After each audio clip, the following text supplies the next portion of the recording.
Good morning everyone. So today हमारा topic है relation between pressure and temperature. This is the relation between adiabatic relation. इसके pressure and temperature के बीच में आपका ये एडियाबेटिक रिलेशन हम लोगों को निकालना है।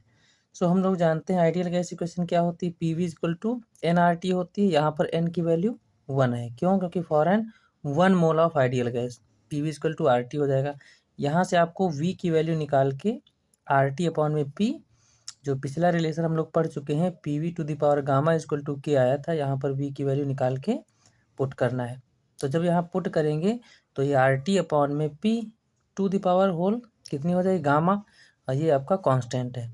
सो यहाँ पर पावर को हम क्या कर लेंगे, अलग अलग कर लेंगे। सभी बच्चे जानते हैं, अगर सपोज दैट ब्रैकेट में हम एक्स वाई लेते हैं और इसकी पावर लेते हैं 2 और इसको हम अलग अलग करना चाहें तो हमें लिख सकते हैं X square into Y square.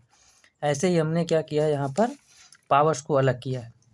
P to the power 1 जब कोई पावर नहीं होती तो 1 मानते हैं, और यहाँ पर ये पी टू द पावर कितनी हो जाएगी, अपॉन में रहेगा तो ये गामा रहेगी, और ये पावर जब ऊपर आ जाएगी तो power P to the power minus gamma हो जाएगी। R to the power gamma रहेगी, टी टू द पावर कितनी हो जाएगी, गामा हो जाएगी, इज इक्वल टू के हो जाएगा। अब यहाँ पर जब पावर अगर देखेंगे बेस कितना है, ये पी है, पी है, ये 1 पावर यहाँ माइनस गामा है। मल्टीप्लाई में हम लोग जानते हैं पावर क्या हो जाती है, ऐड हो जाती है, यानी 1 minus gamma, P to the power 1 minus gamma, T to the power gamma रहेगी। ये R to the power gamma जो है हमारा यूनिवर्सल गैस कांस्टेंट है, और ये डिवाइड में इधर ले जाएंगे तो K upon R to the power gamma, ये अदर कांस्टेंट को ही कंसीडर कर लेंगे, ठीक है।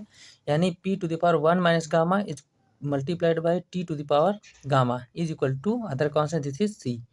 तो ये आपका रिलेशन प्रेशर और टेम्परेचर में एक एडियाबेटिक रिलेशन आपको मिलता है, ठीक है। इसके बाद हम लोग बात करते हैं adiabatic relation between volume and temperature. तो वॉल्यूम एंड टेम्परेचर में क्या होता है, for 1 mole of ideal gas, एक आइडियल गैस आप 1 मोल अगर कंसीडर करते हो तो उसके लिए इक्वेशन क्या होती है, P V equal to R T. Equation पूरी होती है P V equal to N R T, N की वैल्यू यहाँ पर 1 लेना है तो पी वी इक्वल टू कितना हो जाएगा, आर टी हो जाएगा। यहाँ से आपको पी की वैल्यू निकालना है, कितनी हो जाएगी, आर टी, ये वी डिवाइड में चला जाएगा तो आर टी अपॉन में वी, ये वैल्यू आपको उठा करके फिर से P V to the power gamma जो आपका रिलेशन फर्स्ट था एडियाबेटिक रिलेशन, उसमें पुट कर देना है। तो ये हो जाएगी आपकी पी की जगह पर आर टी बाई वी रखोगे, ये वी टू द पावर कितनी है, गामा इज इक्वल टू के दिया है। फिर यहाँ पर क्या हो जाएगा, ये v की पावर 1 है, आर टी आर की पावर 1 है, टी टू द पावर भी 1 रहेगी। ये जब v ऊपर जाएगा तो ये गामा है, ये पावर यहाँ 1 है, ऊपर जाएगा कितना, निगेटिव पावर हो जाएगा, मतलब T V to the power gamma हो जाएगा। ये आर जो है आपका इधर डिवाइड में चला जाएगा, मतलब K upon R, this is other constant, इसको हम लोग एक अदर कांस्टेंट मान लेंगे।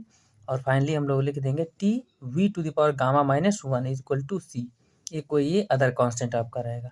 अब ध्यान है इसमें आपको बस पावर्स का कॉम्बिनेशन ध्यान से देखना है।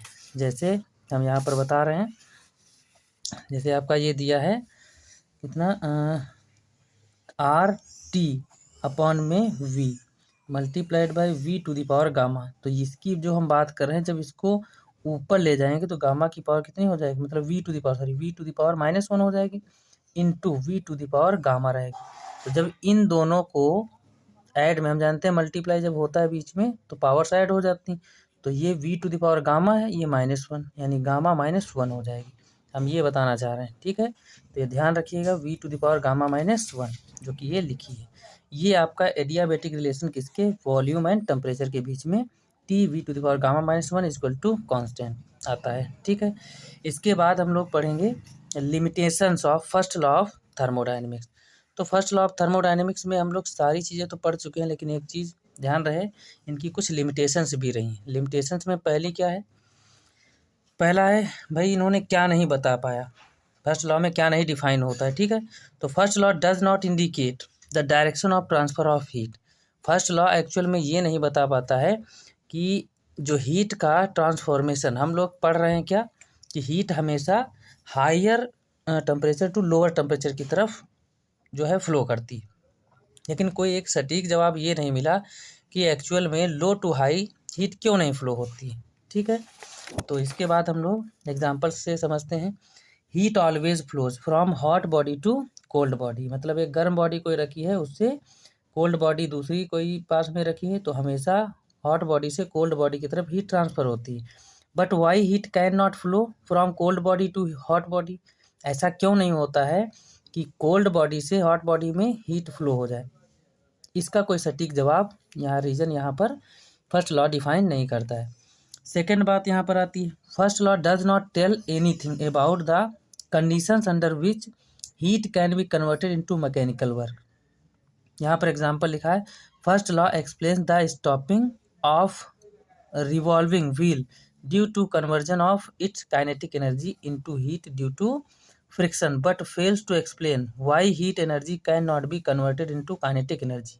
मतलब ये सेकंड पॉइंट में कहने का मतलब ये है कि आप हमेशा देखे होंगे कि अगर एक सपोज देते हैं एग्जांपल मानते हैं हम कार का, कार अगर रोड पर चल रही है तो अचानक में आप क्या करते हो, ब्रेक मार देते हो। अगर ब्रेक मार दोगे तो क्या होगा, जो एक्चुअल में रोल कर रहा हुआ पहिया होता है वो रोड पर रगड़ जाता है और रगड़ने की वजह से मतलब जो है फ्रिक्शन लगता है, जो हमारी रोड होती है और पहिया होता है व्हील वाहन का, उन दोनों के बीच क्या होता है, जो सरफेस कांटेक्ट में रहते हैं उसमें हीट क्रिएट हो जाती है। ऐसा क्यों होता है? ड्यू टू फ्रिक्शन, फ्रिक्शन की वजह से होता है। लेकिन ये तो हम जानते हैं कि भाई फ्रिक्शन की वजह से, भाई पहले कार क्या थी, वेलोसिटी, कार के पास कुछ वेलोसिटी थी, उस वेलोसिटी की वजह से जब एकदम ब्रेक लगा दिए तो पहिया क्या होता है, फ्रिक्शन की वजह से हीट क्रिएट कर देता है। मतलब कुछ ना कुछ मैकेनिकल वर्क हुआ। क्या कभी ये सोचा है कि ये मैकेनिकल वर्क तो भाई कार के स्टॉप होने की वजह से हुआ? मतलब कहने का ये हुआ, जो हीट एनर्जी हमको मिल गई, क्या वो हीट एनर्जी मैकेनिकल वर्क में कन्वर्ट की जा सकती? ऐसा इसका कोई सटीक जवाब हमको फर्स्ट लॉ में नहीं मिला। मतलब सिंपल सी बात, जो आपको हीट एनर्जी मिली पहिया, जो फ्रिक्शन की वजह से हीट एनर्जी हमको मिली है, क्या वो हीट एनर्जी एक्चुअल में मैकेनिकल वर्क में नहीं कन्वर्ट की जा सकती? सो ये बिल्कुल क्लियर नहीं कर पाया कि फर्स्ट लॉ कि भाई जो भी मैकेनिकल वर्क की वजह से जो हीट एनर्जी एक्चुअल में क्रिएट हुई है, ठीक है, तो वही यहाँ पर हमारा एग्जांपल दिया है। First law explain the stopping of revolving wheel. मतलब जो व्हील रिवॉल्व करता है उसको अगर स्टॉप करते हैं due to conversion of its kinetic energy, उसकी काइनेटिक एनर्जी किसमें, into heat energy, heat energy में कन्वर्ट हो जाती है, टू फ्रिक्शन, फ्रिक्शन की वजह से। But fails to explain, fail हो जाती है कहाँ पर, why heat energy can not be converted, जो हीट एनर्जी है क्या उसको आप काइनेटिक एनर्जी में कन्वर्ट कर पाओगे दोबारा? ऐसा नहीं हो सकता। तो ये इस पर जो है फर्स्ट लॉ फेल रहता है। थर्ड पॉइंट आता है आपका, first law does not indicate the extent to which heat energy can be converted into mechanical work continuously. Example दिया है, no heat engine can be convert all the heat extracted from the source into mechanical work continuously without rejecting a part of to the surrounding. मतलब कहने का ये हुआ, first law does not indicate the extent which heat energy can be converted. मतलब कहने का ये हुआ कि ऐसा कोई इंजन, एग्जाम्पल में दिया है, ऐसा कोई भी इंजन नहीं आज तक बना है जो 100% एनर्जी को किसमें, मतलब बिना रिजेक्ट किए, थोड़ी सी भी एनर्जी को रिजेक्ट किए वो 100% वर्क जो है मैकेनिकल वर्क हमको दे दे। ऐसा कोई भी इंजन नहीं बनाया गया। ये लिखा हुआ है यहाँ पर, no heat engine can convert all the heat extracted from the source into mechanical work. मतलब जिस सोर्स से आप हीट इंजन, मान लिया हीट इंजन को हीट प्रोवाइड कर रहे हो, तो क्या वो 100% हीट को कभी भी मैकेनिकल वर्क में नहीं कन्वर्ट कर सकता। ये हमारा थर्ड पॉइंट बोलता है, ठीक है। इसके बाद आपका आता है सेकेंड लॉ ऑफ थर्मोडाइनमिक्स। तो सेकेंड लॉ में हम लोग क्या देखेंगे, देखो, the law specifying the conditions of transformation of heat into work is called a second law of thermodynamics. मतलब ऐसा लॉ जो हमको transformation of heat into work, heat को वर्क में कैसे कन्वर्ट किया जाता है, इसके बारे में डिफाइन करता है, that is called second law of thermodynamics.